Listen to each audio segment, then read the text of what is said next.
But no temple beautification plan could make the Jewish rebels accept Herod as king of the Jews. The rebels continued to fight, and Herod continued to kill them. The endless violence was no surprise to another group of Jews who believed that God did not want them to fight the Romans.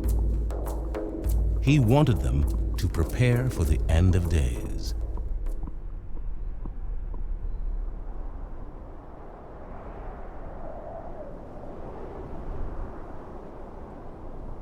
On the lifeless, heat-scorched shores of the Dead Sea lived a group of Jews called the Essenes.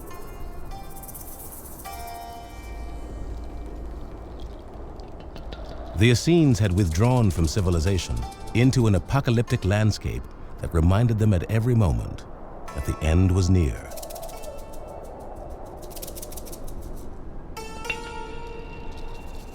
To them, that was the only possible explanation for why God had allowed the Romans to conquer Judea. There are here deep echoes from the biblical times, reminding them that this had been a land which God had given to Israel, and he had purged it of foreigners. And now here were the foreigners ruling once again. So what was to be done about this? This required some drastic new thing.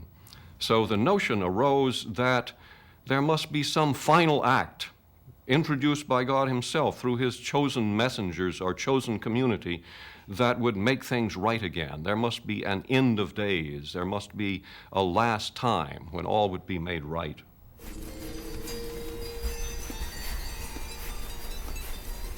The Essenes followed the cleanliness rituals of the priesthood and rejected both sex and personal possessions.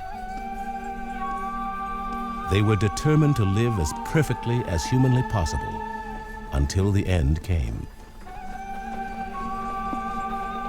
There are about 4,000 men who live in this way and never marry wives.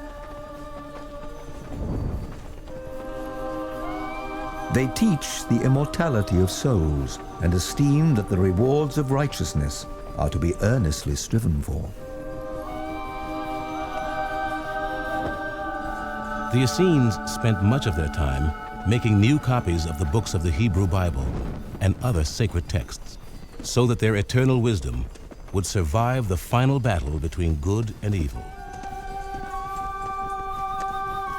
They were especially drawn to the book of Daniel, which spoke of the reward that the righteous would receive after the end of days. It will be a time of trouble, the like of which has never been since the nation came into being.